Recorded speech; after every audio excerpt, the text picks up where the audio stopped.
Ngayon, ating pag-aralan ang kalkulasyon ng 1 decimal plus integer.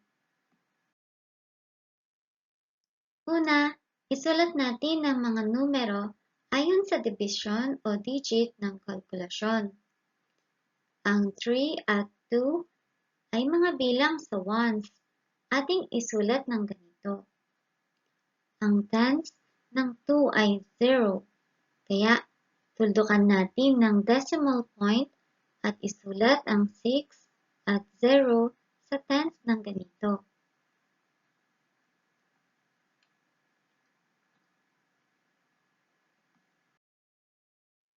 Sunod, gumamit tayo ng ruler sa pagguhit ng linya. Simulan natin ang kalkulasyon mula sa tens.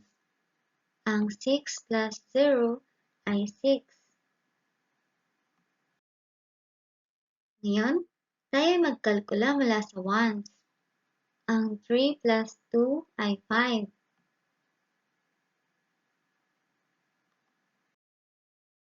Ating i-align ang mga decimal point sa bandang itaas at iugma natin ang decimal point para sa sagot.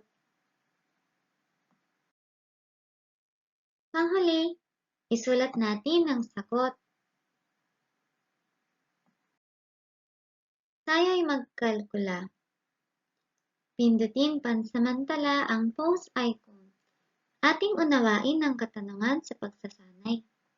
Pindutin ang play icon kapag nasagot ang katanungan at markahan natin ng bilog. Ngayon, magtugma tayo ng sagot. Number 1, 4.3 plus 2. Ang sagot ay 6.3. Pangalawa, 3.7 plus 5. Tulad sa unang tanong, ating alamin ang solusyon ng number 2. Ang sagot ay 8.7. Tama ba ang inyong mga sagot sa dalawang katanungan? Panghuli, repasuhin natin ang inaral natin ngayon. Sa pagkalkula, i-align ang mga numero ayon sa digit.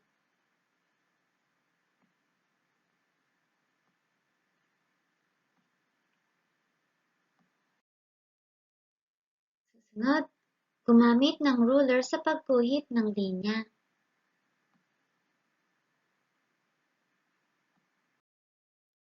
Tapos, magkalkula mula sa tens. Sunod, kalkulasyon sa ones.